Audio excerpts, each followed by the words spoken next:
And check out that beautiful new logo, folks. Wrestling with Time logo. We got the tree fighting the hourglass. It's your boy Tree J on the right, and it's your boy Time on the left. And now we're going to get into a little bit of news. You know, I had to crack a couple of cold Steve Weisers. Stone Cold's favorite, Coors Light, at any house shows anyway. That's what I've always seen, Coors. Ladies and gentlemen, this is the moment you've all been waiting for. In this corner, weighing in at 195 pounds, he is from Long Island, New York, the challenger, Time War.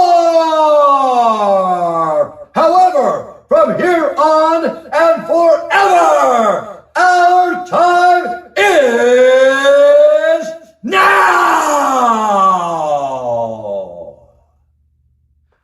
Breaking news. 6 hours ago, just got the message. We lost the wonderful Paul Orndorff. Mr. Wonderful Paul Orndorff.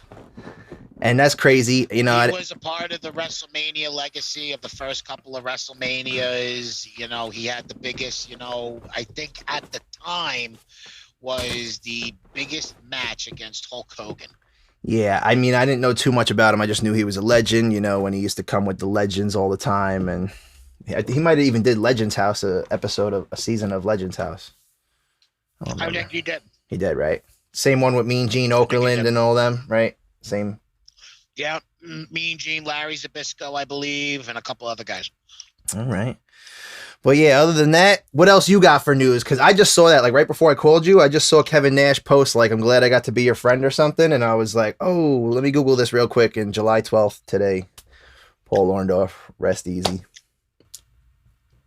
Well, my news is that we got some surprise people showing up at different events, and the WWE is cutting back on non-compete clauses. What does that mean?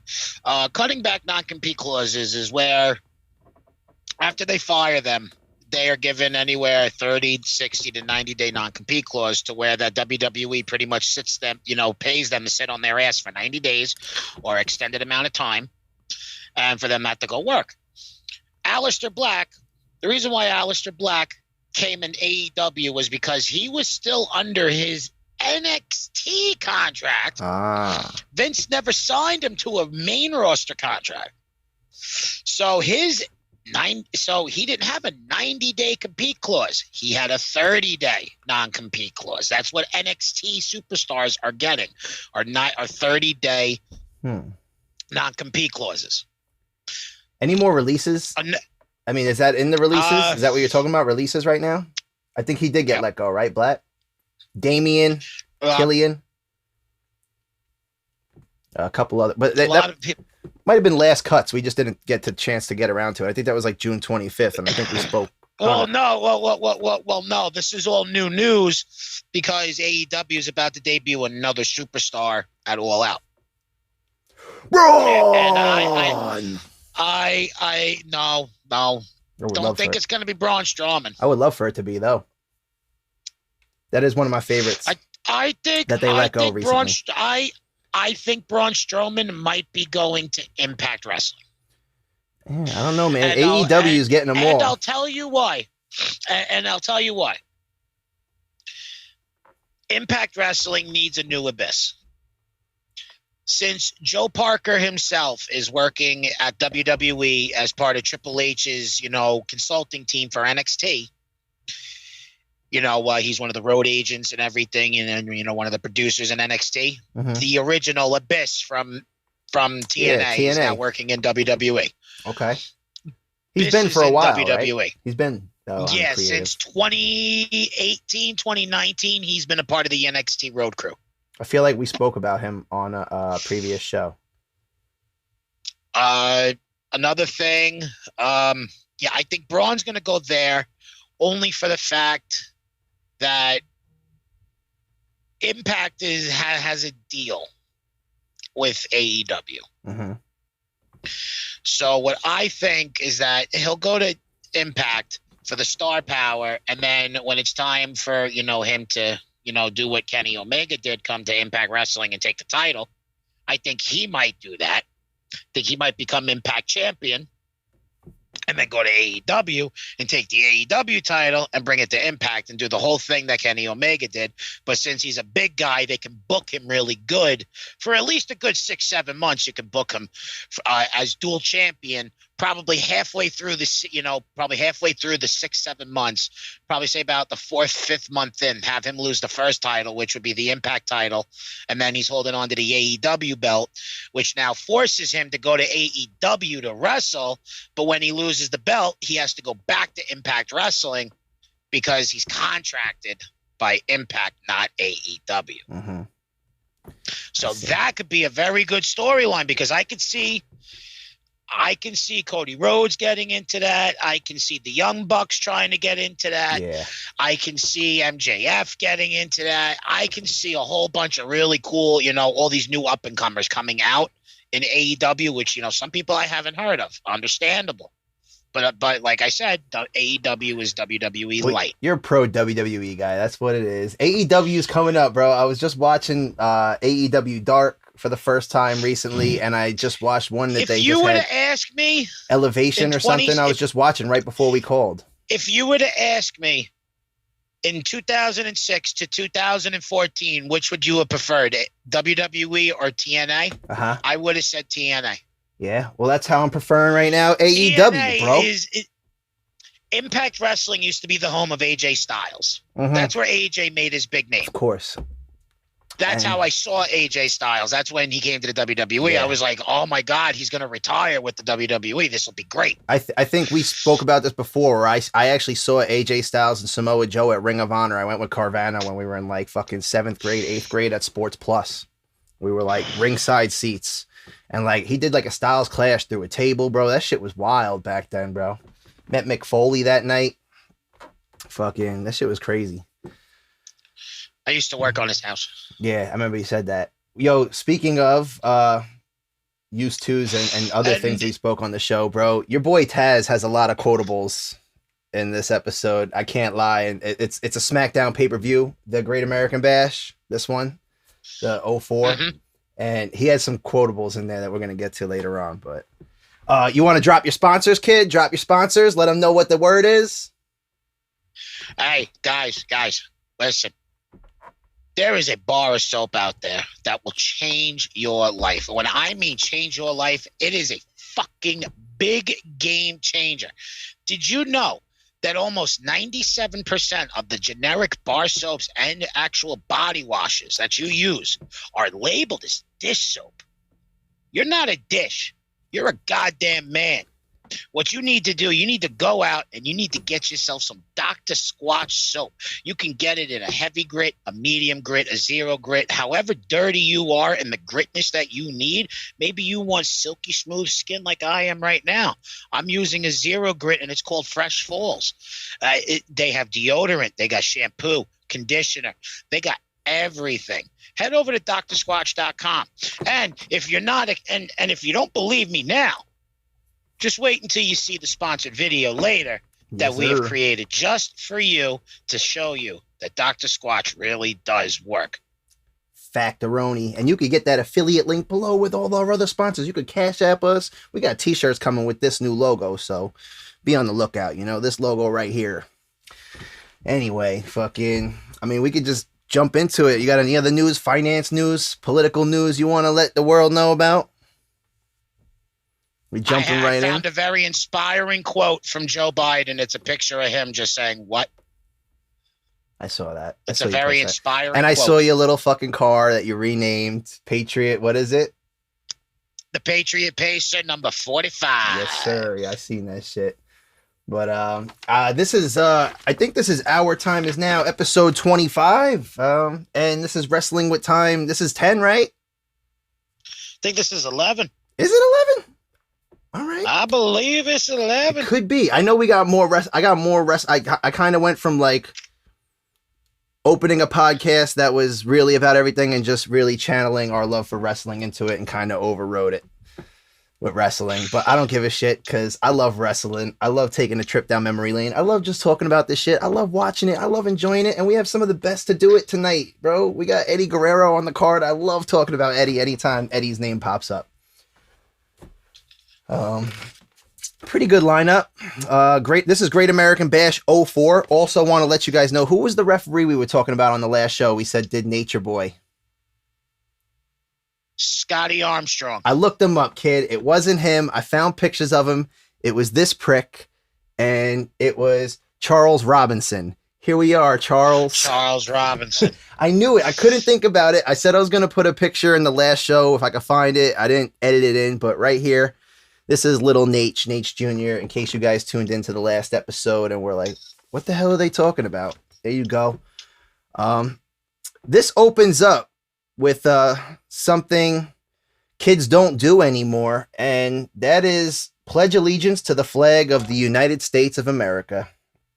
And it's kind of sad we don't actually do that no more. I don't know if they do that in schools anymore or if it's area, regional, sectional. You know, to be honest, I really don't know. I think you're asking the wrong person on that one. I know, but I'm saying that's the whole thing is I don't know. So I'm just like, maybe we should get back to that pledging allegiance to the United States. You know, we don't say it. We're divided more now than ever. Not that the pledge has anything to do with it, but whether you believe in under God or a creator or whatever the case is, it kind of was a unification. I mean, we had Torrie Wilson, way sexier in that getup than Uncle Sam. She had that. She was like the poster girl for the show. Vince made her the poster girl. At this time, we got the Doctor of Thugganomics. When I actually liked Cena. This is like when Cena was world life. This is when Cena was pretty good. He was a very good heel character. And this is why that, you know, they won't bring him back as a heel character, because they bring him back as a heel character. He's going to do this because this is very easy for him to do, and he can really get into it. That's the whole problem. And with a PG environment, you can't put Cena like not that. There no more. That was beginning of ruthless because aggression. That's what the fan like me wants to see. I want to see that John Cena. Me too, 100%. That was my favorite John Cena. I mean, from 05 to 2010, hustle, loyalty, respect. Great. Just the whole just the whole being able to roast people on TV and some of the shit he said. Like one time he was talking about Big Show and he's like, I see you smuggling plums. At WrestleMania, that. He comes out at WrestleMania 20 with a fucking cardboard cutout of fucking Jay-Z, and he's going, all the life in the knee, the said, and he's standing right behind him and he's doing the fingers like this. He goes, it's me and my girlfriend. That was WrestleMania 20? Yeah. No, that's the year he fought Big Show though, wasn't it? For the United States, or that was WrestleMania 20. Oh, that was? That was WrestleMania 20. That was on the stage at Madison Square Garden. So I initially had like not one of his best raps. Was it Jay-Z or was it Jay-Z that he had the cardboard cut out of, or was it fucking oh my God.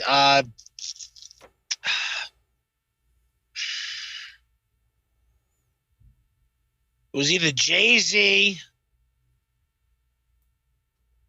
I don't remember.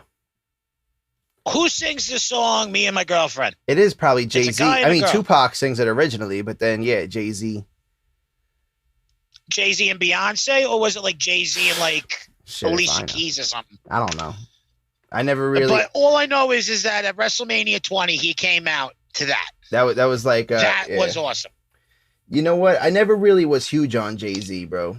That's the whole thing. Like, I'm getting older in life, and I'm starting to go back and listen to him. But aside from the Black Album, I never really bumped Jay-Z. And aside from, like, Collision Course with Linkin Park, 3. I was always a Nas guy. Empire 3 was okay. I was always a Illmatic, Stillmatic. You know, it was written, Firm Click, Nas, Foxy, fucking AZ. Like, that was my shit. Empire 3 wasn't that bad.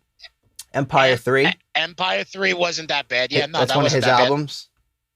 Yeah. I just feel like, I mean, it's a very, you know, whatever, unpopular opinion, whatever. I just feel like if Biggie was still here today, Jay-Z wouldn't have maybe attained the fame that he had. Like, Big would still be the king of New York, and Jay-Z might be like that Prince of New York.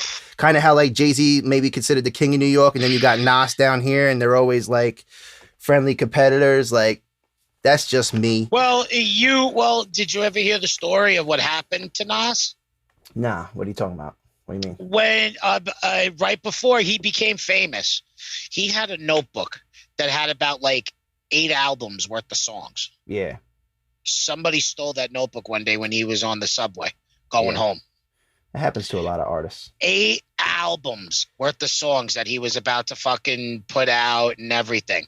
Fucking was stolen from a fucking backpack, from his backpack. Happens, bro. On the subway. I remember Joe Budden dissing Lloyd Banks, and he said, for leaving a whole career in some bitch car, no name, but it's no sublime, you know who you are. And I think it was a shot at Lloyd Banks for leaving his whole bag in a bitch's whip or some shit, and album got stolen that way or whatever it was. Might have been Lloyd Banks, could have been someone else, but he said, pump it up, fire money. And I think that's like how like Banks used to say money. I don't know. I could be wrong. Could be just talking some shit. But I actually wrote it here. I was like, not one of his best raps, but then I crossed it out because it started off shitty. But then when he calls RVD on Rolling Thunder, he's like, and I seen that thing Rob does. He ain't gonna be Rolling Thunder. He said something about rolling blunts. And he went like this to RVD. And I was like, okay, that was good. And then he called Rene Dupree on his dance. And he said he called him a bitch like Fifi, his dog. So it was okay. And it's funny though, because when RVD came in the ring, don't pick on Rene Dupree. Come on, Rene was only like 19 at the time. Don't pick on we Rene. Already went over this Dupree and Grenier, Silva and Grenier last episode. I know. But it was funny because when Rob Van Dam got in the ring, I forget what I was reading his lips out to say because I was having a couple. But like he looked at Cena like, yo, either like that was a good line or it was like almost like, come on, bro, rolling blunts. Like, and Cena was just like, like. Called it out, but you read his lips. Like he said something, RVD, and he went like this before the camera cut to the next entrance. Like he was like, yo, you came up with that or some shit? Like, oh, that was fire. I don't know. But so we got a fatal 4-way elimination. Cena, RVD, Booker, and Dupree. I had my prediction on Cena because this is a point when the company was really pushing Cena. So I didn't think he was going to lose. Yeah, at around 05, this is probably right around that time. But everybody, Rob Van Dam was starting to get a fucking big push because ECW's One Night Stand just happened. This is 05. So the first ever One Night Stand just happened at the Hammerstein Ballroom in New York City about a month before. And RVD was getting a lot of traction. Because the next ECW, because this is where they planned Rob Van Dam to be the next WWE champion, because in 2006 at the ECW One Night Stand, Rob Van Dam won the WWE title. Fair and square, clean, 1, 2, 3. Yes, Edge did interfere. Edge did interfere and speared the both of them because he was pissed because he couldn't challenge John Cena for the title. But RVD beat John Cena clean for the WWE title live on television.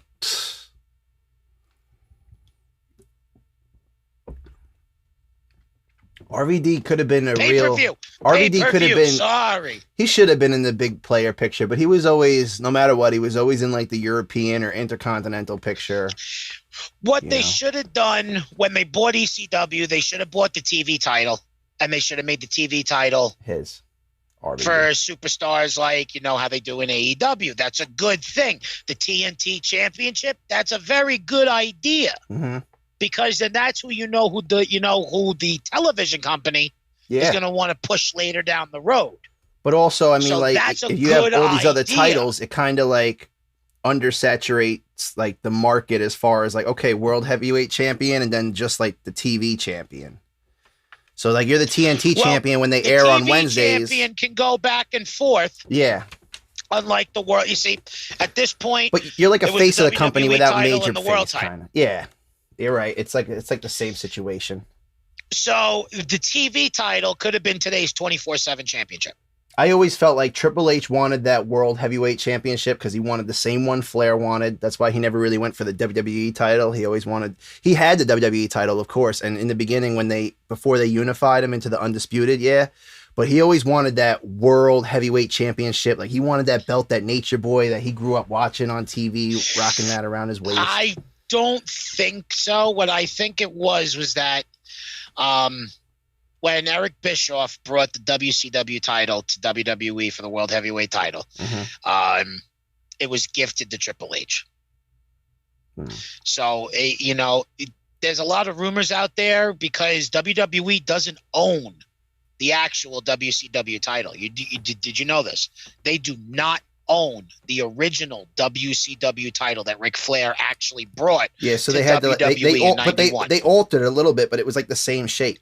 But the original idea was for Eric Bischoff and Ric Flair to produce, to give him the new world title, which would have just crossed out WCW and put WWE. Yeah. That's all it would have did. The problem is that there's a lot of stories that probably 3 or 4 wrestlers actually have the real WCW world title. Yeah. From the same title that Ric Flair came into WWE in 91 with. There's rumors that Ric Flair actually has it, and he's never ever going to give it to anybody. There's rumors that Sting has it. There's rumors that Booker T has it. There are even rumors, and this was going to sound weird, that Paul Heyman might have the original WCW title. I would not put it past that prick. And only because to put one over on Eric Bischoff.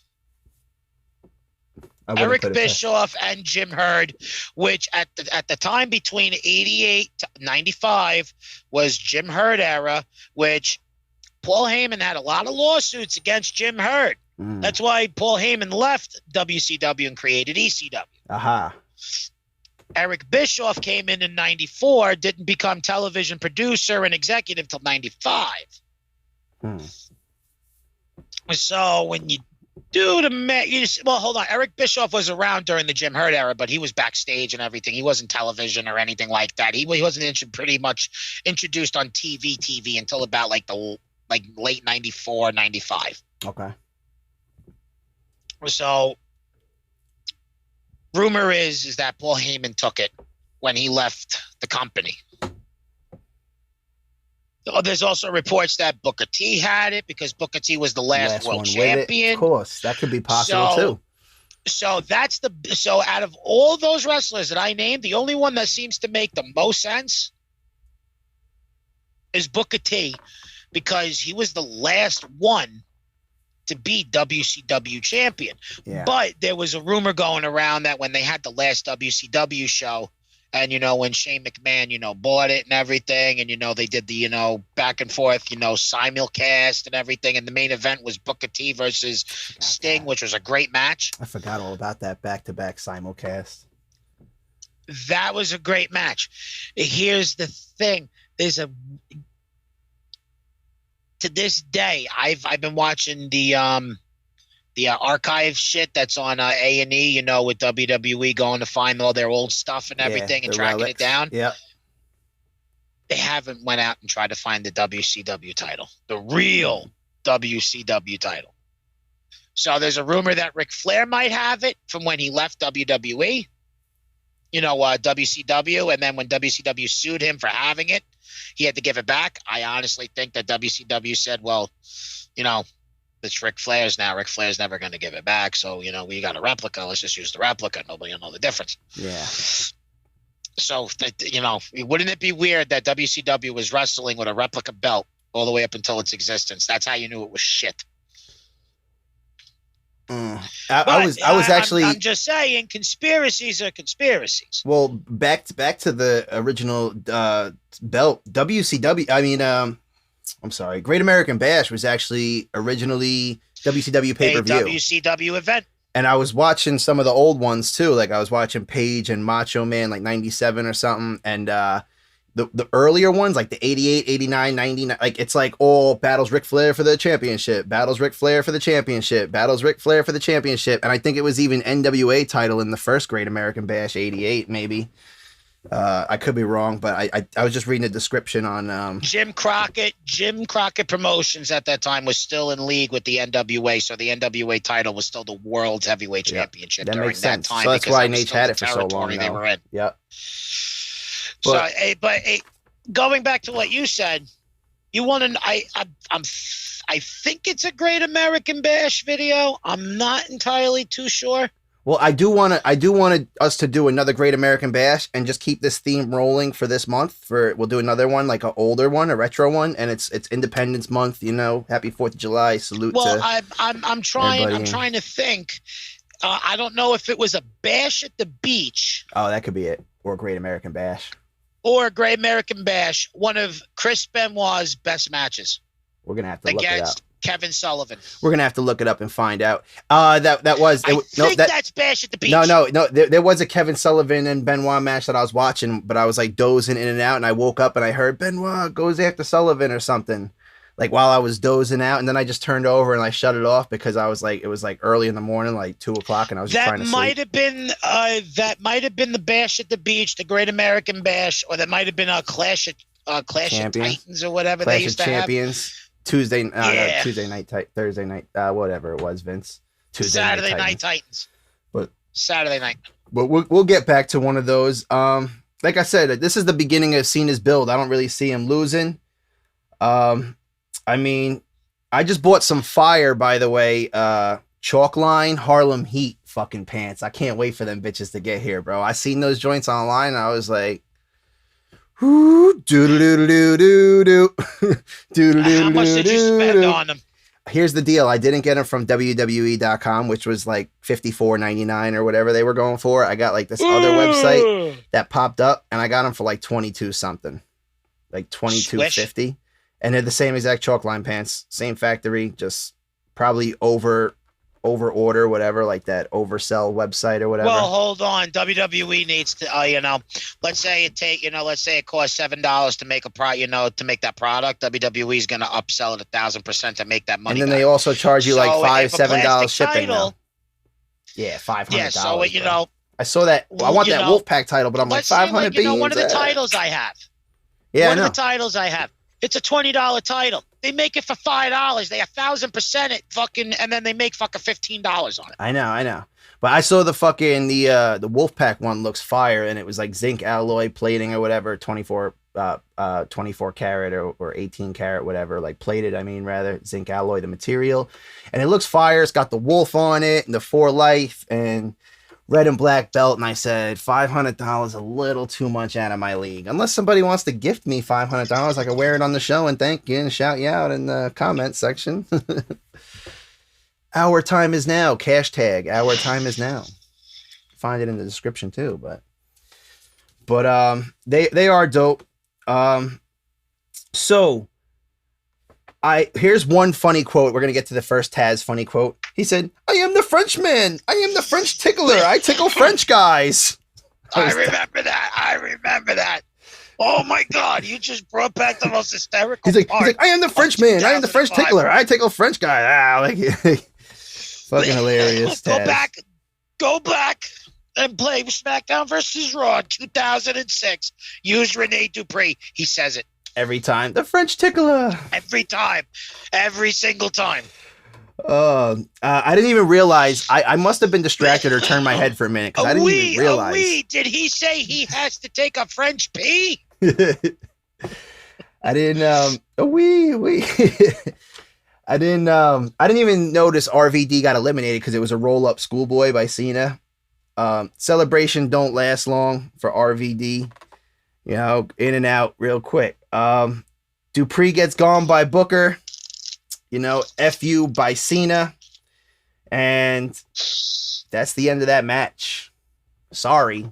I told you John Cena was going to win, guys. He was the shit at this time. But, John, Taiwan is a country. You're a selling out piece of shit. Come on, bro. Taiwan is a country. He was just trying. Taiwan's a country. Fuck China. Okay? No. Fuck China. All right? Oh, fuck Lord. You, John. Fuck you. You should have known better, and now you're gonna fuck with the best, and the best is yet to come. Bro, he just wanted 2024. He just wanted to go over there and join that band, bro. That boy band that's real famous. No, he wants to sell. No, because he knows Fast 9 coming out. Fucking sucked in the fucking is gonna suck in the United States, but China loves that shit. So he's trying to pander to the Chinese audience, which is now where most of the movies are being made, and this is where they make the most money. And you know what? If you want to fucking make movies for China, go fucking move to China, live there for 3 years, and then try to come back here. They're gonna shoot you in the face. They're gonna call you an American spy. Fuck Cena. Fuck him up. Anybody sees John Cena, sit there and call him a fucking traitor to this country. You and can't then walk see right me. up to him and go, Taiwan is a country. You can't and see you me. can't see me. I wish The Rock was You here. pretty pepper You can't looking see me. motherfucker. You trying to be You me, can't Cena? see me. You can't see me. You can't see me. Check him into the SmackDown You hotel. can't see me. I can see you. You can't see me. Can you see me? Yo, that was like one of the greatest promos. I love The Rock for that shit, bro. You're walking That was around in your red classic shirt, Rock. your green shirt, your orange shirt, your purple shirt. You're walking around like a bowl of fucking Fruity Pebbles. All right, this is getting its own fucking segment. How far in are we here? About a half The hour mark. greatest thing that The Remember Rock that has ever timestamp. done. The greatest thing in my generation I have ever heard The Rock say. You can't see me. I loved it. I loved it. It's just the way he did it. You can't see The me. way he did. I remember watching that live. I pissed my pants. It was so fucking funny. I swear to God, I would have never thought in my lifetime I see The Rock acting like a little kid going, you can't see me. I can see you. Can you see me? Yo, funny story. Okay, I'm in the science center with my kids at work today, and there's this wheel, and you got to turn it 1,000,000 times, and then eventually, it's like whatever, and then ones, tens, hundreds, thousands, 10,000s, 100,000s, and you got to get it up to 1,000,000. And then eventually the wheel turns, like these wheels turn fast, and then the ones turn slow. You know, you got to turn it literally 1,000,000 times before it breaks the glass. And I was joking with my kids today, and I said, man, Godzilla couldn't even break that glass. And he's like, yeah, Godzilla would just like step on it. And I was just like, okay. So he's like, we need somebody like John Cena in here. And I was just like, maybe John Cena is here. You can't see him. And he just looked at me like this and smiled. And I was like, maybe he's in this room right now, but we just can't see him, guys. Yeah. Maybe he's standing there with the fucking Chinese Communist flag going, Xi Jinping. We were walking. It's funny because we're walking back, and one of the kids said something to me, and I forgot what it was. And I just said, I pulled out an Austin 316 line, and he's just like, the one kid who's a preteen in my group, he's like 16. He's like a teen helper. And he just looks to the kid and he's like, you don't know who Stone Cold Steve Austin is? And I was like, yeah, it's before his time. Don't worry about it. And I go, it was John Cena's dad. And we're crossing the street and the kid goes, wait a minute, that was really John Cena's dad? And I was just like, pretty much. He was the big thing before John Cena came on the scene. Like, might as well be his dad. You know what? Learned everything from Poppy. I got to see if The Miz is still selling the fuck Cena shirts. I remember when him and The Miz were doing that big rivalry a few years ago. I don't know. When him and his wife and John Cena and Nikki Bella, he had, no. Yeah. No. It was a couple of years before that because they've had 3 encounters. I'm thinking the second encounter, he was wearing a fuck Cena shirt. I wish. No, it was spelt like, you know, how Cena used to, you know, put, you know, fuck rules, and it would be ruck fools. Yeah. Yeah. So he did that with a Cena shirt. Yo, you might have to get it specially ordered or go on Etsy or maybe on Amazon, but I've been looking for fuck, fear, drink beer, Stone Cold's one forever. And because I think it said fuck, and even though I had the skull as the U, I don't think they offered it anymore. But I went on Etsy and I see people making them and selling them. Come on, man, censor that word. That's not nice. I can't even censor it because I'm going to have to put a sticker over that. You're gonna have to put a sticker over that, sir. I'm censoring your freedom of speech, you fuck. Who the fuck do you think you are? Who the fuck do you think you are having that type of sign in your fucking house? Who am I? I'm an American citizen that's got the First Amendment and the Second Amendment. You want to come and ask about my vaccination? You're about to see the Second Amendment getting used on my lawn. Oh, shit. You saw that video that JP Sears does where he's knocking on the door as the Biden administration? You like that guy, the little redhead dude that does all the, hello, guys, we're giving up freedom of speech. You know who I'm talking about? I got to send you his videos. He's hilarious. He's like so blatantly, like deliriously, like telling the truth. And I'm just like, this guy's fucking great. This freedom of speech moment was brought to you by louderwithcrowder.com. Go to crowdershop.com and support the fight and get some merch. And get yourself some really cool clothes because it's the tits pajamas. Crowdershop.com. You could also get these motherfucking shirts right here with this logo on it coming soon. And also being sponsored by VA Fusion. Can't forget the good old drink Steve in order wines. to get 8 servings of vegetables and fruits every day. The only serving for 8 is a V8. I should have had a V8. Could have been a Ric Flair styling, profiling, limousine driving, kiss stealing, wheeling, dealing, whatever the fuck else. Son of a gun, getting 8 V's, getting 8 V's on your dick. 8 V's or HIVs? 8 V's. He's getting 8 vaginas. 8 vaginas for Nature Boy, bro. That's why he was getting he's 8. running wild. I thought he was getting 8 HIV vaginas. Woo! Maybe he is. Who the fuck knows, man? He's spreading that espresso fried rice. He's like Voldemort from Harry Potter, about to like Ugh! go into that real Stop. old man shit. He's gonna come back. He's gonna be like, "Woo, Harry Potter! I'm still the 16-time world champion at like 90 fucking years old." That motherfucker is gonna be like Mae Young of men.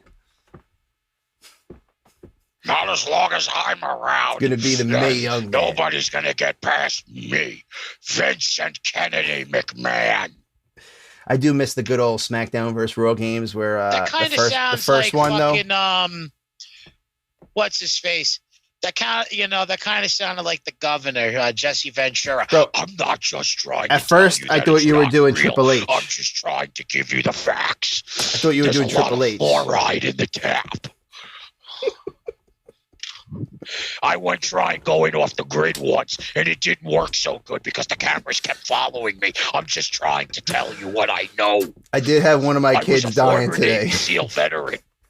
I did have one of my kids dying today, and I was doing Hulkamania, and I suck at it. But he's like, "I love your Hulk Hogan impression, bro." And I was like, "You got to see my co-host for Wrestling One Time." I was like, he does Dusty Rhodes, who you probably don't know. I was like, he does Triple H, he does Hulk Hogan, he does a whole bunch of impersonations, but they're getting changed for the pool, like in like the pool house, and like everybody has to go into the stall.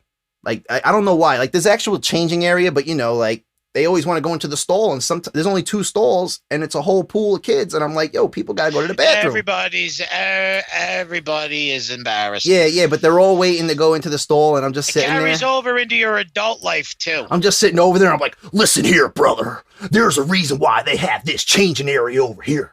Because when you get to high school, man, you're going to have to go in there and you're going to have to change. And there's a reason why they got these 2 stalls right here, brother.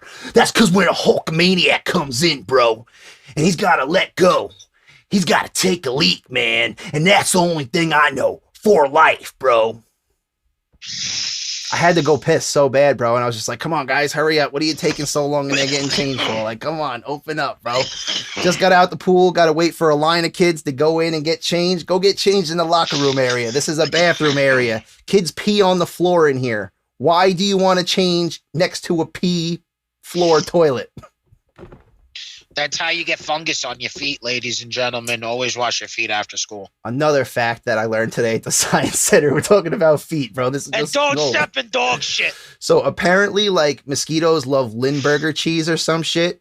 And, like, if your feet smell like it. Mosquitoes will love anything that has a sweet smell to it. No, but apparently, Lindbergh cheese is what they love. It's like a fungus in it. So if your feet really smell really bad, mosquitoes are going to eat you worse, I think.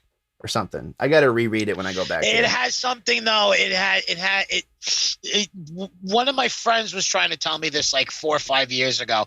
It has something to do with your blood type and the amount of sugar that's in your sweat.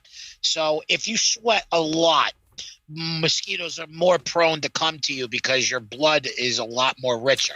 Well, that's what they've always because said. You sweat a lot more. That's what they've always said, but because you have a lot of sugar in your but body. it definitely depends on like a certain type of bacteria or fungus that certain people give off. I guess whether it's in your feet or whether it's in your body, your pores, whatever the case is. But Lindbergher cheese, if you like put Lindbergher cheese in your room, bro, like they will swarm you or some shit. I think it's Lindbergher. I'll find out for next episode. And Lindbergher is one of the nastiest smelling cheeses that are out there next to fucking so the only thing I could think they smell like is Rob Casadente's feet. Gouda. Feta and Gouda. Gouda's great. Disgusting. Gouda's so banging though, bro. It doesn't even smell that bad. Yeah, fuck that. Hold on. Legitimate and educated question right here. How do you eat your wings? Do you have them with blue cheese or ranch?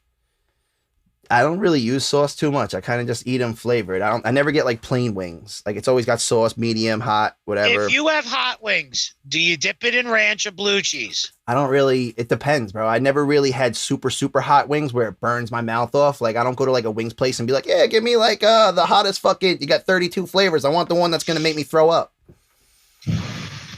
It's either blue cheese or you can go fuck your mother. I can't stand anybody that puts ranch cheese on their wings. I mean, I've had blue cheese and ranch on my wings. Like it's not my favorite. It's not my favorite at all. Like I just like to eat the flavor of the wing. If you like to eat wings with ranch, you like the taste of ass in your mouth. Nah, I'm using Joey Diaz. I'm doing Joey Diaz. I love Joe him. Rogan Experience 2009. I love Coco, Big Pussy. Well, not Big Pussy. I thought it was from Sopranos.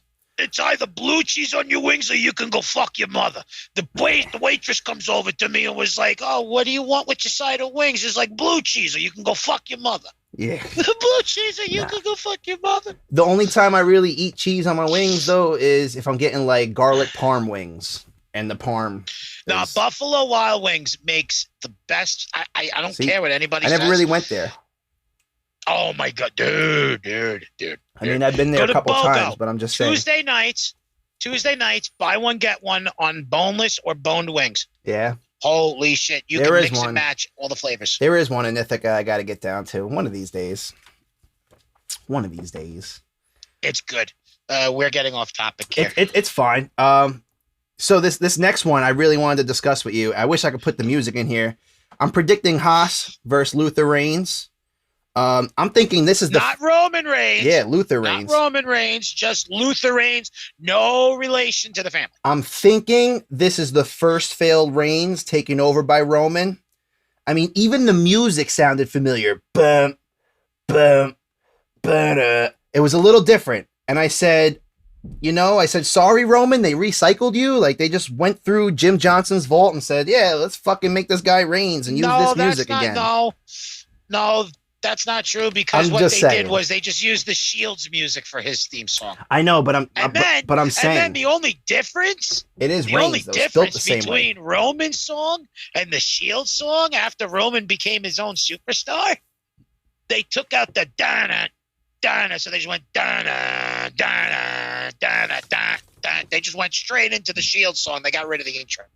But that's what they did with Roman Reigns. But I'm saying even the music. And now he's got this tribal chief theme. Yeah. Killer. Yeah, but I'm saying even on like the music for Luther Reigns though, that was like Angle's guy at this point, and I'm thinking okay, how about this? Sounds just like the Patriot Del Wilkes, who just passed away last week.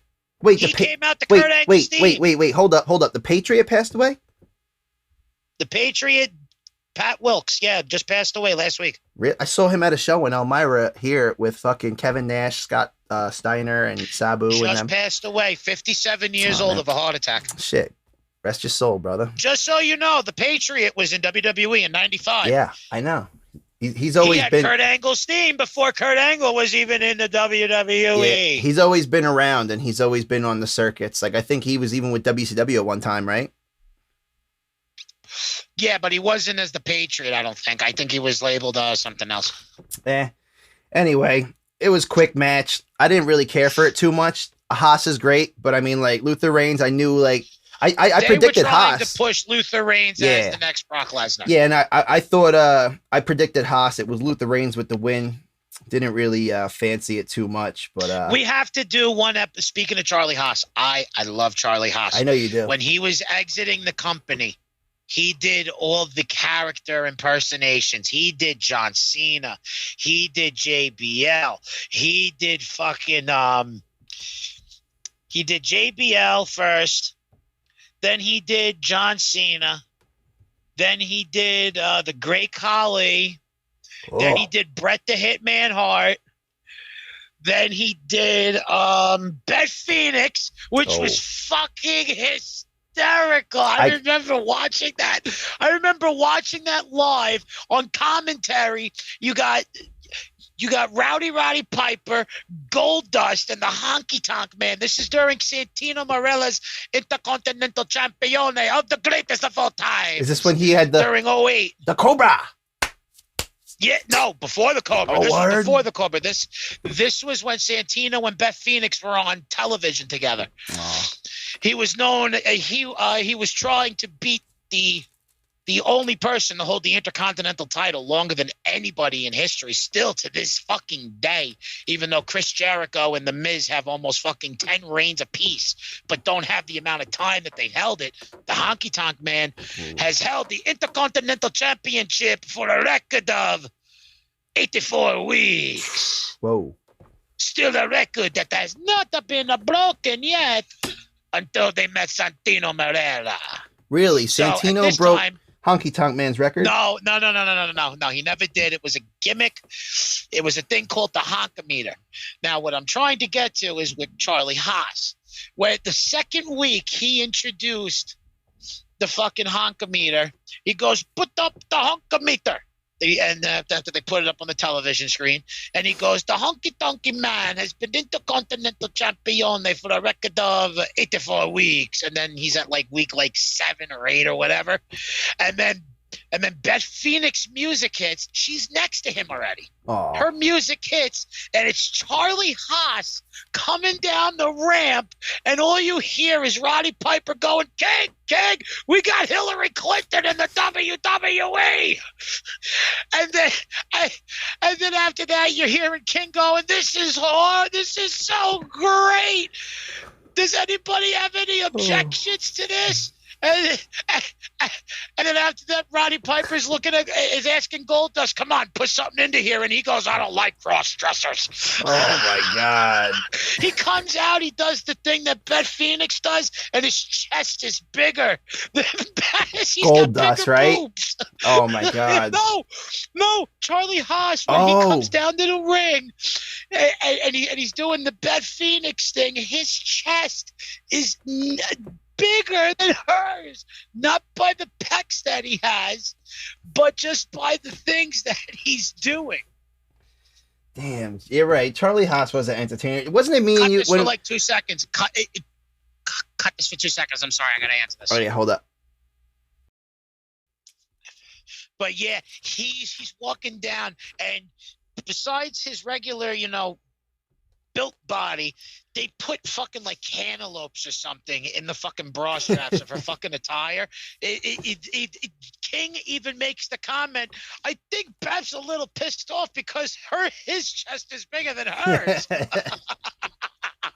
So we have to do a whole segment on of where Charlie he's Haas. Copying every So God, what we'll do is when he open does up next JBL, time. We'll do we'll watch a compilation video on YouTube. We'll find a good one and then run through it and then review it. The best one is the second best one is when he's JBL. JBL's already out to the ring. He came out of the limo and everything, and he's fucking talking, and then after that he's like, I'm gonna be the next world champion, and it starts tonight. And then after that he's like, and now where's my opponent? And then all you hear is, I'm back here. I'm in the back of the limo. Let me out. Let me out. He's in the trunk of JBL's limo. He comes out of the limo. He's dressed like JBL, and his name is CHL, Charlie Haas Layfield. And at the time, JBL had his hot sauce, Mama Jawama. Oh, hotsauce.com. So every 5 seconds, he's walking down the ring going, my name is CHL. I'm a big Texas blowhard. Mama Chihuahua, hotsauce.com. And I love to just brag. yeah. Mama Chihuahua sauce.com. You And damn I right. just love hearing my voice. Don't you love it? Mama Chihuahua, Mama Chihuahua, Mama, wah. Every once in a while, Yo, you were when so I right. am in the mood, You watch that every shit. once in a while, when I'm in the mood to laugh my ass off, I will put on Charlie Haas's best impersonations. It's a 7-minute video. You'll laugh your fucking ass off. Oh yeah, I'm sure. And JBL does Comes love out talking. like John Cena. Oh, dude. That motherfucker loves talking. The way that Charlie Haas was talking about it and making him sound just like JBL, I was like, yo, all this I watched live on television. I remember all of this vividly. I don't remember it. Oh But my God. I kind of there was a point where, like I said, like we talked before, where I thought like Haas and Benjamin kind of phased out, and Benjamin was one of my World's favorites. greatest Now that he's tag back. team. Yeah. But I mean, like that brings us to JBL, bro. Next scene, I mean, he's talking shit about his Texas Bullrope match. As soon as I saw the rope, I knew. I was like, oh, this match. No DQ. Already got me saying, let's go, Eddie. We lie, we cheat, we steal. I was like, let's go, man. No DQ. But that match wasn't yet. Next we have up Ray versus Chavo. And I predicted Ray.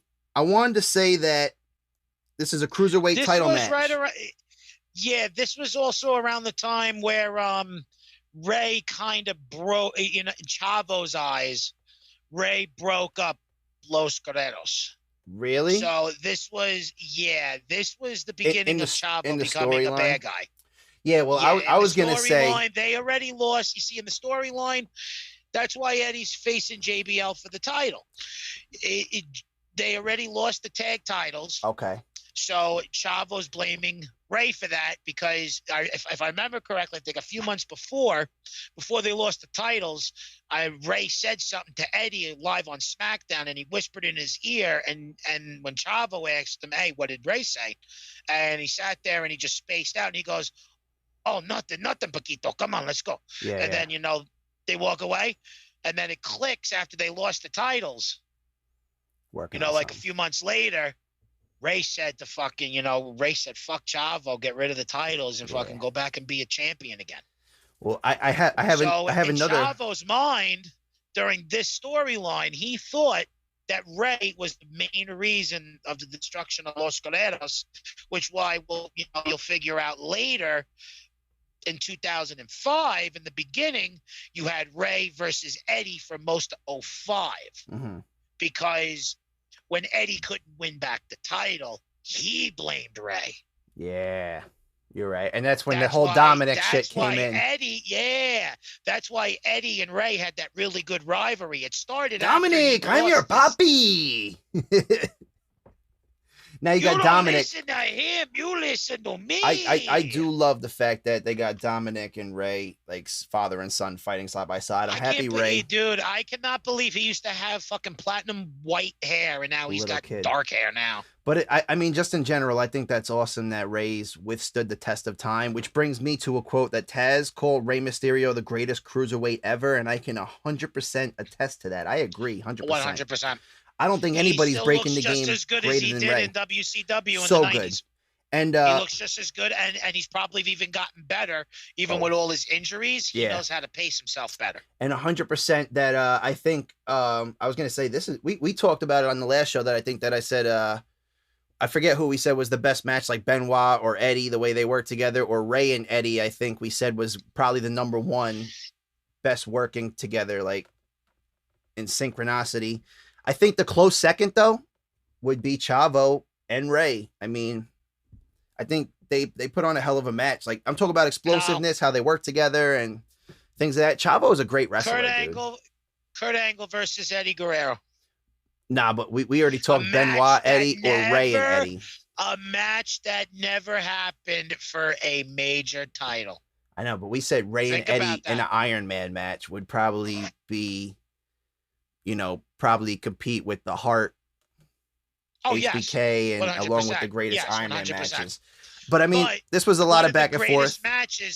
One of the greatest matches that we probably would have never seen. Angle and Eddie versus Kurt Angle. Didn't we see it though? For the title. Slip the boot. For the actual title, not on a WrestleMania stage, because that's a feel-good moment that had to happen. You're talking about like just a regular stage show, like a regular, let's say like, all right, Eddie won that WrestleMania. Yeah. It was supposed to be the feel-good moment of the WC. That's WrestleMania 20. That's all that was WrestleMania 20. Those were the two hardworking WCW guys who defected, came over, and actually worked their way up and became champions. I think we didn't do WrestleMania 20 yet, bro. That's my favorite WrestleMania aside from 19 that we did. Yet. We got to do it soon because we've been talking about it a lot on this past couple shows, but that'll be next month. Let's get through the bashes for the month. We'll do American. We'll do tribute to the troops or something we could even do, but I feel like that's Christmas time. I've seen them. I'm not they're very short. Yeah, they are. But I mean, there's a lot of back and forth in this match. But Ray gets injured. 619 single leg crab, rope break, roll up, and then he did a gory bomb counter. 1, 2, 3. I didn't even know like gory bomb. I had to like look it up to see again what it was. Yo, you good? You froze, kid. But yeah, did you hear what I said about Chavo? It was going to be a guitar, but since there's a lot of bombings in that area and everything, so the trip for the tribute to the troops is voluntary. So if you don't want to go, you don't have to. Wait, who's that? So John Laurinaitis. Oh, that's what he always used to tell. People power. Yeah, fucking guy. But I don't even know if you heard what I said about Vice Ray. President of Talent Relations. I had to look up. To this day. Still? To this day, Executive Vice President of Talent Relations. So he's the one fucking up, letting everybody go. No, the actual guy letting everybody go is Nick Khan inside the actual boardroom. That's right, you said that. He's trying to cut the corners so that they can look more profitable. So probably Khan for $1.3 billion. Tony's taking over, settlement payment to buy the WWE and all its content, and even buy out their streaming services on Peacock for $5.99. That's what I do, the low plan, $5.99 plan. But I'm getting all your missed calls right now because it's like telling me notifications. Missed call. You tried like 5 times. My Wi-Fi was out for like 5 minutes. Yeah. I tried calling you too. I'm like, dude, you froze. You probably didn't hear what I said about Ray with the rope break, single leg crab, roll up after he did a gory bomb counter. I actually had to look up the gory bomb and see what it was. That's Eddie Guerrero's dad's one of Eddie Guerrero's dad's moves, I believe. Was it Eddie's dad? Guerrero. Chavo was doing it. Guerrero created the gory bomb. He created the camel clutch, and he created there was another move he created too. Eddie's dad created a lot of shit, bro. But the camel clutch was never invented. The camel clutch was never invented by the Iron Sheik. No, that was created by Eddie Guerrero's father. I love the WWE Originals where hola, he says, hola Eddie, hola Chavito, looking good, Holmes. Yeah, 2 essays. We got the Latin heat for the ladies. We meet, we lie, we chill, we steal. When we fight, you can't beat what's up, ladies. It's Chavo and Eddie.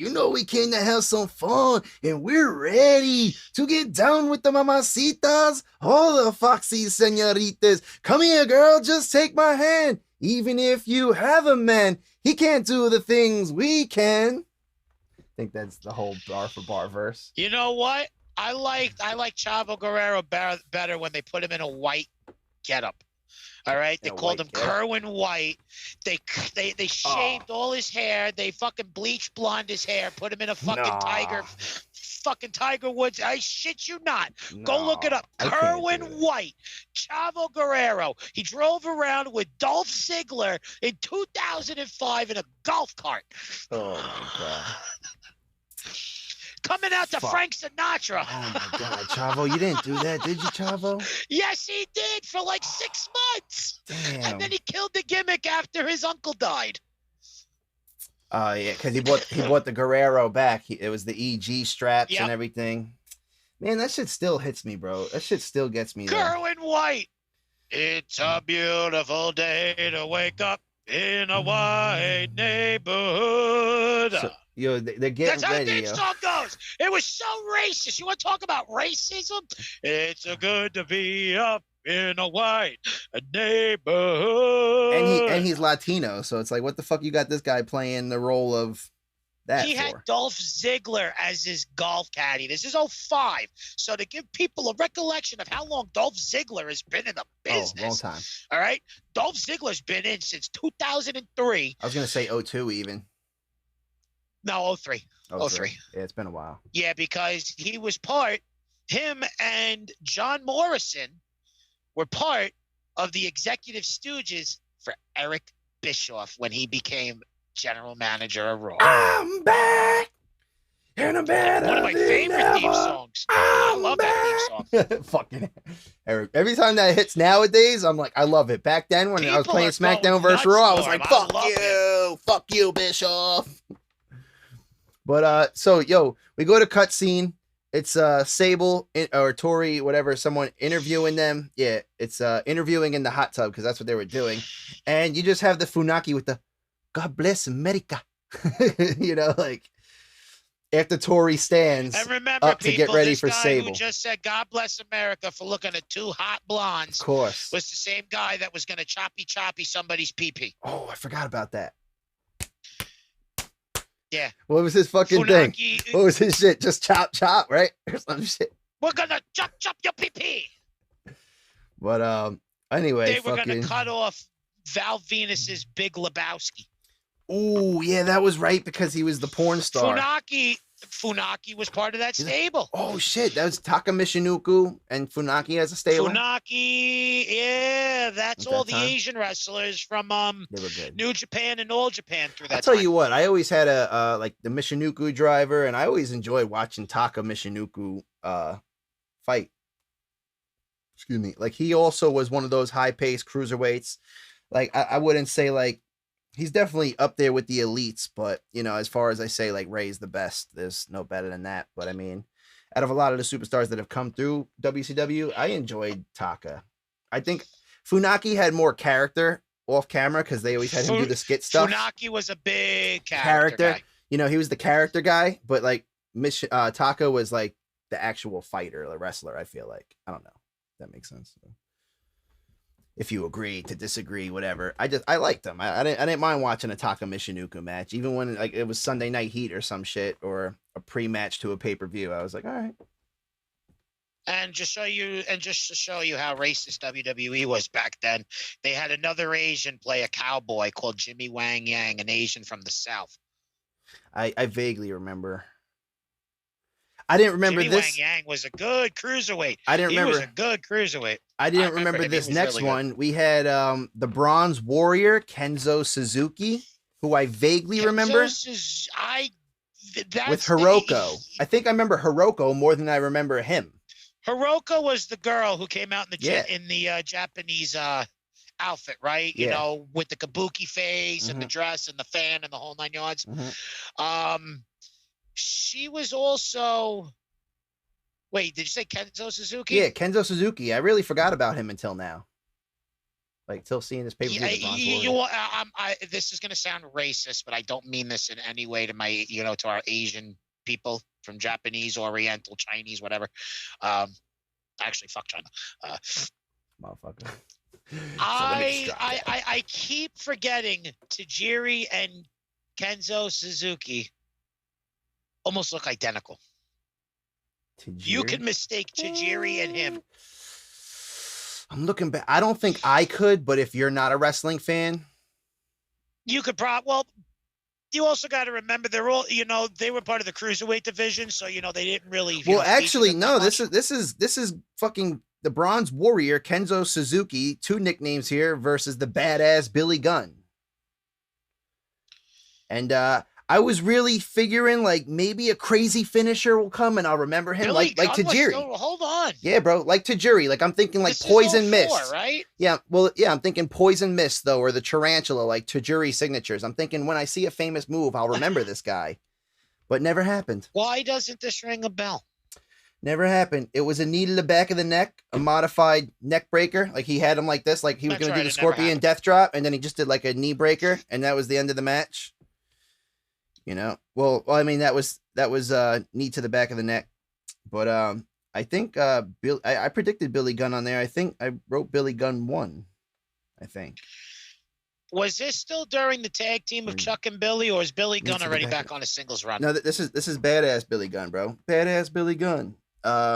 You know, post. You see, because this is really drawing a blank in my mind because I could have swore in 04 he was in TNA with the ROADDOGG. That might have been 05. Already doing the Voodoo Kid Mafia. This might have been like on his way out because they're pairing you with Kenzo Suzuki, like somebody who I'm assuming the company was trying to give a huge push to, who just didn't last around. And Billy Gunn's that trainer. He's that guy to kind of. I guess so because I Hunter's, you know, Hunter's Billy calling Gunn being around anymore. Yeah, Hunter's calling Billy, and he's like, Billy, I got this guy I want to put, or Vince, whatever. I got this guy I want to put. You know, at the time. All right. But, I'll let it pass. Anyway, even Paul Heyman is almost taking like Paul Berer's place with this urn now, because now we're gonna move on to actually never mind. This is just a promo. This ain't even the match yet. But I mean, he's holding Paul Berer hostage, so it makes sense. I don't really remember it until I saw him like slam him in the trunk. Then I remembered the segment and I said, okay. I'm like, why does Paul got the urn in the beginning of the show? He's like this with Taker, and then now I'm seeing the whole segment and it's the concrete crypt, you know, and I don't know, man. It's weird shit. Paul Heyman just holding the urn. Like I was like, it slipped my mind, but it brought back memories. But anyway, we have Sable whip cracks versus Torrie for match 5, actually. Now Sable is on fire, almost like a devil at this point. She's wearing all red and black. Taz says, Sable is just a cat. And this is after the second sexual allegation she put against Vince McMahon. So I thought you were going to say right Taz. before she married Brock Lesnar. I thought you were going to say Taz, because Taz says, another quotable by Taz in this episode, Taz, you're just as good as Jerry Lawler for the Blue Brand. He says, Sable is just a cat. She kind of has the purr of a pussycat. You know, that's what the new pussycat. Oh, he said, you know that song. What's new, pussycat? Whoa, whoa, whoa. And I believe it's from Looney Tunes, if I'm remembering correctly, though. But it's, what's up, pussycat? Whoa, whoa, whoa. What's up, pussycat? And it might be Tweety singing it or somebody chasing the cats. I don't remember. But I don't know. That was just a funny line. I had it cramped here, so I read it fucked up. But he said, Sable is just a cat. She kind of has the purr of pussycat. You know that new song? What's that? What's new, pussycat? Whoa, whoa, whoa. Pause. Michael Cole says, or a bobcat. And there's an awkward pause. And then Taz just chuckles a little bit. Like, yeah, like, fuck are you thinking about a paw? Like, that's the greatest thing you could think of ever. Like, we're thinking of pussy and you're thinking of Bob. In my mind, I'm like, right? This is Bob. Bob doesn't like Sable. You should like Bob too. Bob is a cat who doesn't like pussies. Like, come on, bro. he's like, it looks like a pussy cat. You know that new song? Whoa, whoa, whoa. Or a bobcat. All right, I don't want to hear that for the 5th time. Awkward pause. Yeah, whatever you fucking say, Michael Cole. You fucking prick. Fucking loser. Torrie in that red, white, and blue, though. Miss America. I always hated her theme, though. That you can move with your voting. I always fucking hated that song, bro. I don't know what it was about. I don't even know the fucking lyrics. That's how much I hated it. Not gonna lie, though. Sable was older, but she's still hot as fuck. I wanted to see a Sable bomb, though, this match. I wanted to see it. But The only reason why Sable was didn't. able to do a power bomb was because on an episode of Monday Night Raw, she power bombed Mark Marrow. Yeah, And made him look like a that's the bitch. only reason why. And as Jim Cornette would put it, so you give the girl who's 120 pounds, you tell her to power bomb a 240 husband. So now you got the 6'2" chick who weighs 120 pounds with the pneumatic tits sitting there power bombing her husband. Yeah, that makes great storyline. Then you got Stone Cold calling up Vince McMahon the next night going, oh, well, you know what you just saw last night on the pay-per-view with Sable bombing fucking Mark Marrow, right? Now what the fuck are we going to do with this storyline? Now it makes no goddamn sense. How are we going to have a man who's a Golden Gloves winner getting fucking powerbombed by his wife? Vince was just like, there's tits, Austin. There's tits. People love tits. They're coming to see titties. No.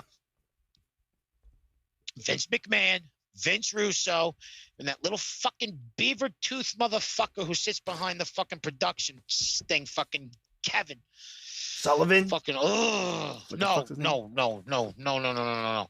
fucking beaver tooth motherfucker. I'm trying to remember his name. The comb over, the fucking always interviewing people, right? Dun. Kevin Dunn. Yeah, Kevin Dunn. That's his name? Beaver tooth motherfucker, yeah. It's fucking 2021. Go get your 1960s fucking teeth fixed with your $10 million, you jackass. I mean, yo, the match was weak as fuck, though. I mean, they knocked heads, possum roll up. You see half of Torrie's ass. I mean, that's a Playboy ass that you could have bought for $6.99 and $59.99 or whatever the pay-per-view was going for. I want to see a little bit more than just a quick cheek. Her shoulders weren't even down. And I mean, Taz mentioned it. Taz mentioned it. Shoulder Brock wasn't even Lesnar down. had to, well, Brock Lesnar had to pay $500,000 in order to even get into that pussy. He had to fucking pay $500,000 to marry it. Hey, man. Brock Lesnar was just like, I'm not Brock Lesnar. I am Cock Lesnar. I wish I could put that fucking photo right here. I still didn't show you that meme yet. Cock Lesnar? Yeah, with the Paul Heyman and him on Johnny Sin's dick. The veins pop. I think we talked about it like 2 shows ago. I was gonna send it to you. I had Johnny Sins back like this, holding his dick, and it's a vein, and I put Brock on it like, and then I have Paul Heyman on Johnny Sins like, Cock Lesnar. It's sexually explicit, folks. You can head over to Our Time Is Now on Twitter and see that. I'd put it on the Wrestling for Time page on or Wrestling Time, actually, Wrestling TYME. I'll post it. But, oh my god, that's fucking funny. Yeah, bro, it's hilarious. It's hilarious, bro. And I don't know what made me think about it one day. I think I was just so tired of Paul Heyman going Brock Lesnar. I was like, dude, you're on his dick. And then I was just like, hold up, big dick, Brock's head, Paul. WWE should hire me for creative. I mean, we got like 2 matches. Let's just wrap these 2 matches and then we WWE should be hiring, but I heard TNA is definitely hiring. So, I mean, we're just gonna move to this next match. No, Hardcore Holly. Didn't get the joke. Wait, what'd you say? TNA's hiring? Yeah, you said maybe WWE should hire me for creative. It's like, oh well, I hear TNA's hiring. Of course. Get it? You get it? They're dead. Are they really? They're looking for creative they're gone? ways to get out of the ground. Yo, they're gone? TNA is now Impact Wrestling. Yeah, Impact Wrestling, but I'm saying it's still TNA, like Total Nonstop Action Impact, or no? No. Gone. It's just Impact Wrestling. Oh, wow. Okay. Damn. TNA no longer around, huh? Took a long enough time, though. That's why I made the joke, but I heard TNA's hiring. Yeah. Okay, made sense. I didn't realize they were gone because I think it's Pluto TV or one of those free TV streaming apps is always showing the old ones. Or whatever it is. Yeah, they're always showing the oldies, like the old TNAs and. Yeah, the good TNA, which most of the WWE, some of the WWE superstars are right now, like AJ Styles, Samoa Joe, Samoa Joe. I do like Eric Young. I do like some of the wrestlers that we do have now on the roster though, for WWE. It's just I just don't think they're running the right direction with it, but maybe that's just me. I don't know. Could just be me. CM Punk.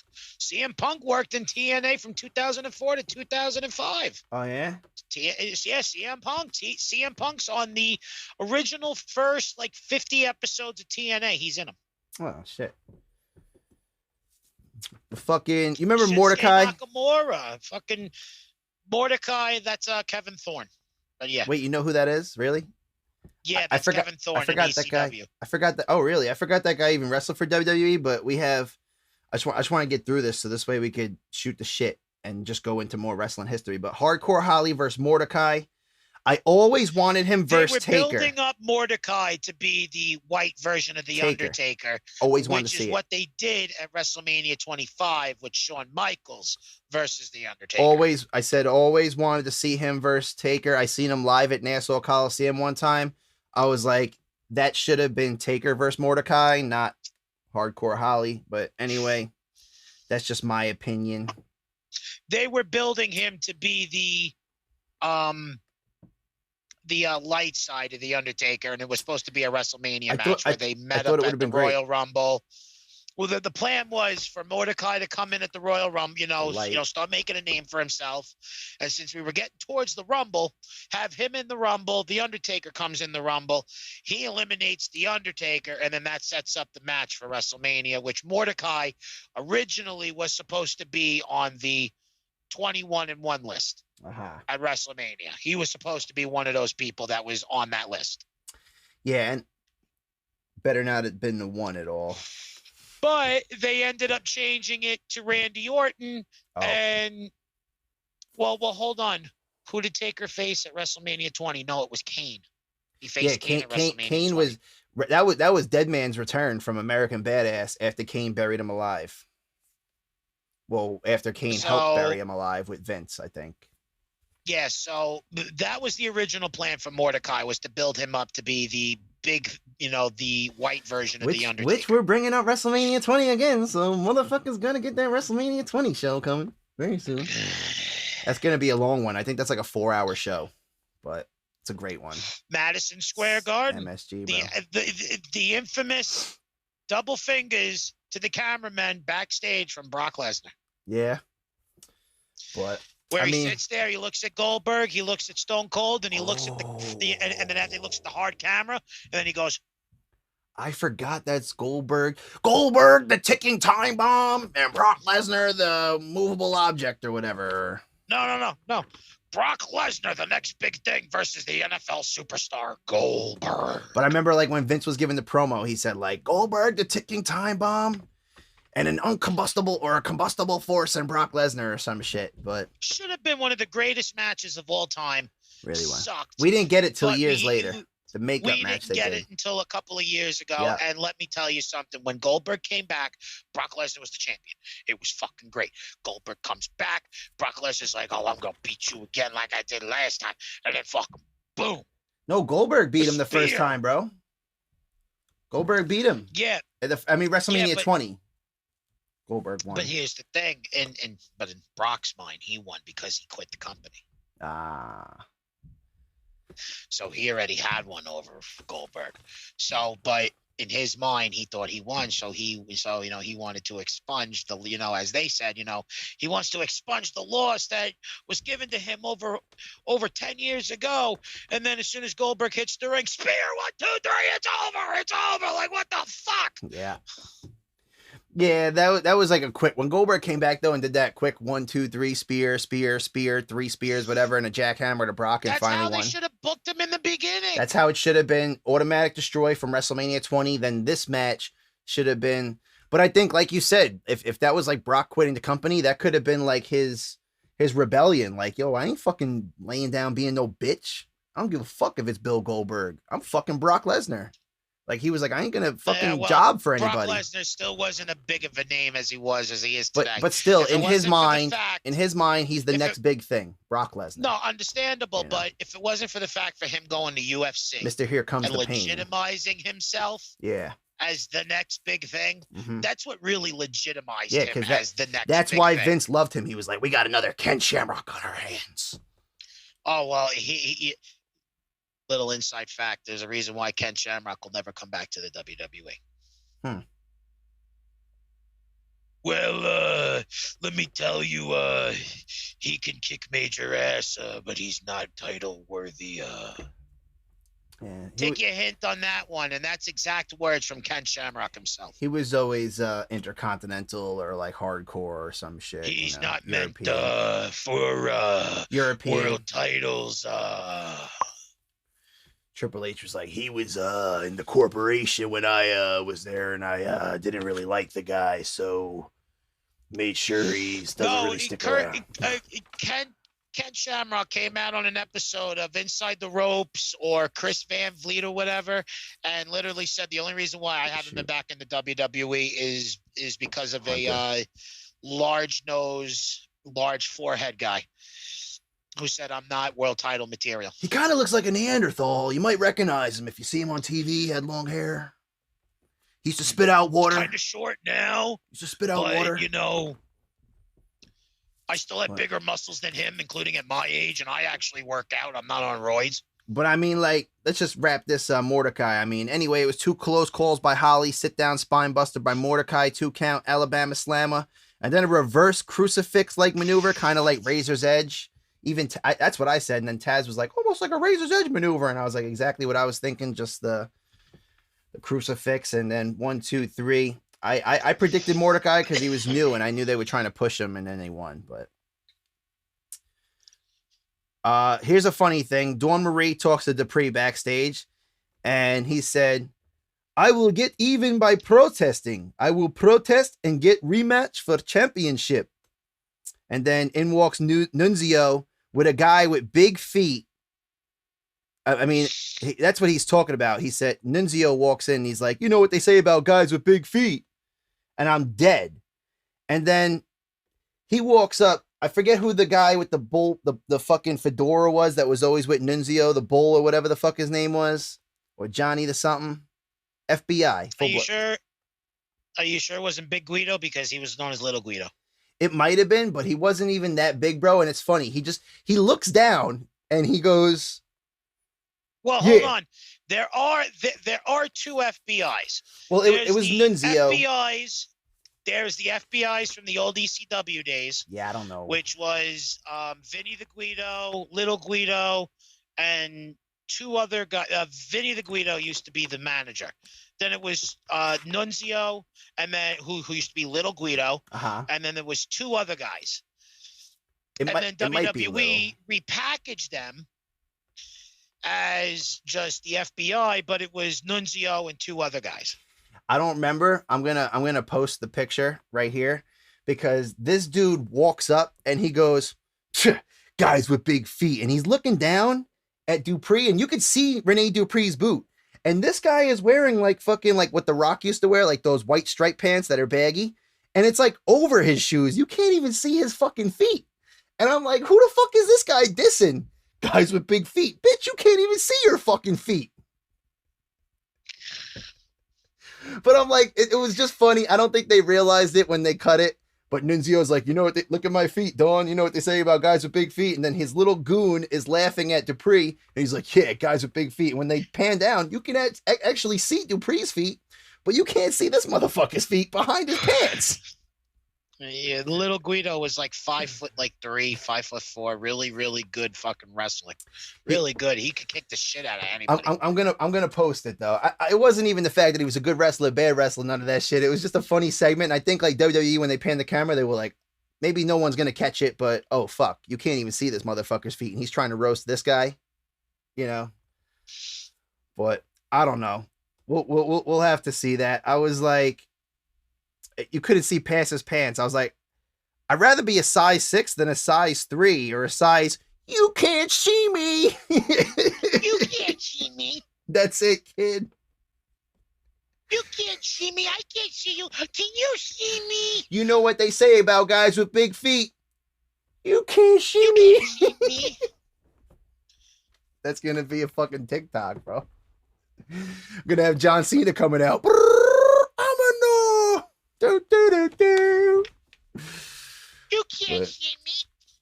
All right, kid. Oh shit, we got 2 matches left. One match I didn't even write down here because it was the Taker match, and I forgot that was the main event, and that match was really thrilling. But We have the WWE title. We have Eddie Guerrero versus JBL in the Texas Bullrope match. I'm pretty sure this is the first ever Texas Bullrope match, if I'm not mistaken.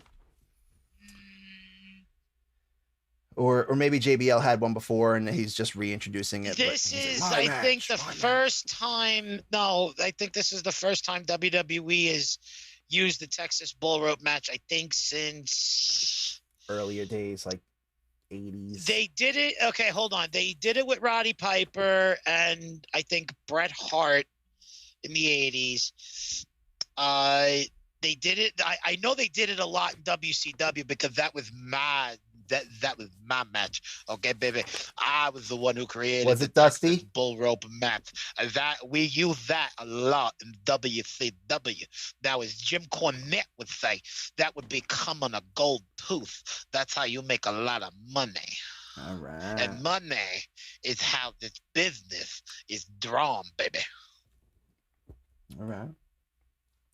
I didn't even know. Gold tooth. I didn't even know Dusty did it before, but I mean, that was a Dusty match. I'm thinking like I honestly think the Texas Bullrope match was introduced in the late 70s. Probably 75, 76. More around time of rodeos and stuff. Well, that was more of the time where he was more of a bigger star. He was in the NWA at that time. Dusty. So I'm thinking he probably started the match. WWE tried to imitate it, and then when he came in the 80s and everything, I think that's when they finally adopted the match. Mm-hmm. But if I remember, but I do remember that they did a lot of Texas Bullrope matches in fucking WCW. Yeah, because that was Dusty's thing. I didn't even know, but it definitely makes a shitload of sense now that you're saying Dusty Rhodes and that they've done it before, but because I'm thinking Dusty Rhodes was actually, if it wasn't for Dusty Rhodes, we wouldn't have probably about 80% of the matches that we have. No. Probably a good 25% of the actual specialty matches that we have today. Kind of like First Blood. He was a creative genius, stuff like bro. that. Yeah, he was creative genius. Very creative. Very creative. I mean, but anyway, this was definitely my first. And I want to see my people spar on the movie stage. So the ring is the movie stage, and I'm the director. I'll tell you what to do. You go out there and make me money. And then he raised Goldust, and Goldust was. And Cody Rhodes. 24K production. No, I know. Make a movie, but no, fucking Anyway, I don't like cross dressers. It's definitely one of my first Bullrope matches that I witnessed. I would say this is one of the greatest American bashes ever, but I haven't really gone back and watched all the great American bashes, so I really can't say that. But as for me, it was definitely one of my favorites because it was the first return of the Great American Bash, and we just had smoking hot divas. Oh no, the greatest Great American Bash. Triple H versus the Great Khali for the World Heavyweight title in 2008. That's sarcasm if you don't know what it is. Wait, Triple H and Great Khali in 08, you said?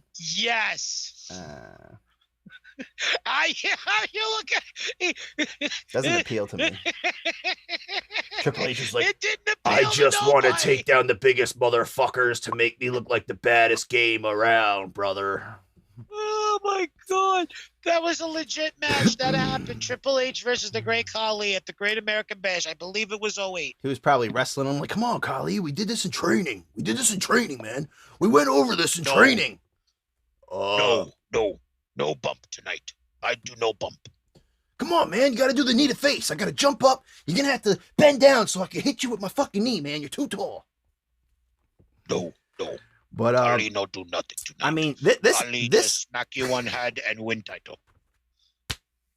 Chop. How? Nah. But Great Khali, I mean, like, I can't front when he did come over to WWE after doing the Longest Yard movie. I was very happy. Great movie, by the way. I couldn't wait to see him in action though. And then when he did the chop, I was like, no one's fucking with this guy. It kind of reminds me of what's AJ Styles do? Haas right now. And I like him. But he's a lot more athletic than Great Khali. I mean, like, maybe. Haas still has yet to have a really good match. Yeah. I'm sorry. They I just are like watching just keeping him in the back wings right now. He's in development. He's in development though. But I mean, this is a battle, bro. This is I North like America. Big sweaty men. I want big sweaty men on Monday Night Raw. This is North America versus South America, kind of. I mean, Mexico is really its own, actually. So, I mean, it's like a Mex-American. Texas versus Texas. To the LWO Latino World Order. Eddie. It's kind of Texas versus Texas. Actually, it's Republican versus Democrat. I was in the Nassau Coliseum one time, shortly around this time. Eddie is the Republican, and JBL is the Democrat, the racist Democrat. There you go. I just solved the whole story. You don't think it's switched? You don't think it's switched over there? Switched? No. JBL, because if you listen to the JBL's like, promos me and Donald Trump, we made plenty of millions together. We made plenty of millions together. We're billionaires. We're richer than you Americans. He is JBL. Watch the storyline over. He's the Democrat in it. He's the racist. Yeah. Eddie's the Republican, man. The Republican, he says. But yo, I was in Nassau Coliseum when fucking when JBL came out, around the time they must have been building this storyline or somewhere in there. And Eddie's on the ropes just chilling like he used to do. JBL comes out in his limo. But he was just chilling on the ropes like he did, man. That was Eddie, you know. He's just sitting there, legs crossed. I miss those days, bro. I seen Taker come out in fucking Nassau Coliseum. That shit was wild too, bro. Two-stepping, and he's sitting there two-stepping. I was always a Raw guy. I liked going to Raw at Nassau because Austin was the sheriff around the time, and he'd come out and, you know, glass break, riding his quad and shit. But when I went to a SmackDown show, it was like, this shit's dope too, bro. I was on the left side of the Titantron during Raw and on the right side during SmackDown, so I'm looking this way and the Titantron's this way. And then SmackDown, the Titantron was that way. And I don't know. I always had a good experience, bro. I'm just so happy I went to those shows when I did, you know. Happy. Every I single wish I had Monday Night pictures. Raw that I have been to over the past 5 years have been fucking great. I've been to I three wish I had Monday Night pictures of them, Raws. man. I had Eddie Guerrero like on the ropes on one of those fucking Fujifilm or Polaroid wind-up cameras, disposable shits, bro. I don't know whatever happened, though. I got videos.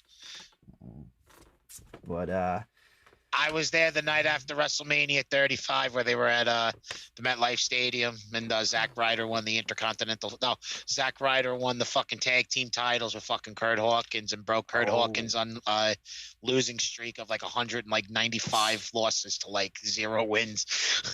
I mean, before this match, though, I'm already missing Eddie, bro. I mean, even before it starts, I just like, fuck, man.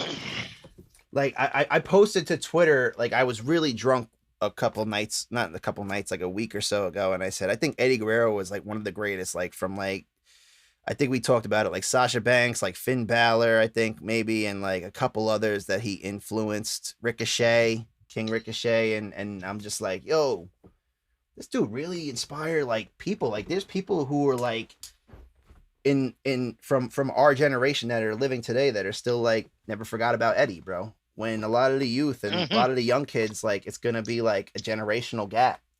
But these people, by looking out, and that's like their icon, their idol, it's going to keep his spirit alive. I mean, Dominic, I think, is another generation that's actually going to transcend that and keep his legacy alive. But right now, we got Limo versus Lowrider this match, man. And I don't care if you don't like me. Everybody want to fight me. He's in the building, bro. It's a no DQ match. Yeah, unless you remove the rope on purpose. Like, what kind of bitch-ass rule is that, JBL? Yep.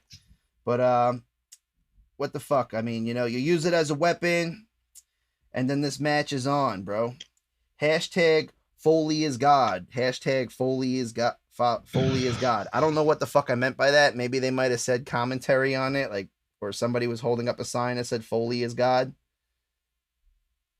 But, I mean, Foley is God. Yeah, I mean, Chavo had the Chavo sucks, and Eddie gets the Eddie chance. I forgot how much of a great bad guy JBL plays, but, plays a good racist.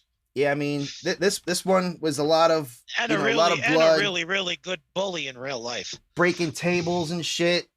They're you know, JBL power bombs Eddie. They're busted. Well, JBL's busted open first. I mean, Eddie hits the frog splash with the rope. during the match, like he did the three amigos, okay, frog splash with the rope, and it wasn't that long of a rope anyway. Whips JBL with the bell, jumps over his head like going for the end zone. Angle comes out and screws Eddie. Well, looks like JBL wins. He looks like shit. He's bloody and battered. He's holding his title. Oh, with me. I was like, get the fuck out of here. Eddie whooped your ass, boy. Eddie's sitting there like, the fans knew, the crowd knew. Eddie had it, bro. Eddie had it, but what do you know? But I don't know. We are coming up close on 2 hours, so we're gonna wrap this last match. We got the Undertaker in the main event versus the Dudley Boys. I don't even remember the build for this story. I don't remember. Neither do I. Nothing ever happening with this. I'm just like, okay, it happened. Like I said, when I saw the vignette earlier with him closing the trunk, I was like, kind of brought memory back. But Dudley Boys are vicious. They're whooping Taker's ass this whole match. Paul Heyman's pulling down the thing. Berer's almost there. And then after Taker fucking finishes the match, like Taker does, because badass Taker, he goes up, and I'm thinking, nah, he ain't gonna do it. Save me, Undertaker! Save me, Undertaker! Pulls it. Rest in peace, Paul. I didn't think Taker was gonna kill Paul Berer there. I thought he needed Paul Berer. Neither did I. I didn't think so. I thought he was gonna be like, yes, I'm saving you, but Any comments on those last two? No. But if you got any comments, put them down below. You know what after it is? You watch this video. It's Great American Bash. Please give us some feedback. We need the feedback. The feedback's great. Is there more stuff you want to listen to? Do you want to hear me rant more? Do you want to hear him do more impressions of what he can do? Definitely don't. Do you want to hear my impressions? But let us know. Give us some comments. Leave us some feedback. And be sure that we got t-shirts coming out soon, so you guys can check the t-shirt links. They will be in the description once available. In the meantime, you could buy us Dr. Squatch. You could start a podcast with PodDecks. You could buy us a coffee if you feel the need to. You could Cash App us. You could do whatever it is to help support the show. All the links and the sponsors. You could even go to the Anchor app /support. The link, I think, is below. And you could buy it. But in the meantime, you could get a cool shirt like this. Oh, yeah, baby. We out. Salute. Till next time, we'll do another Great American Bash before jumping into WrestleMania 20 in August. Roll Tide. Let's go, baby.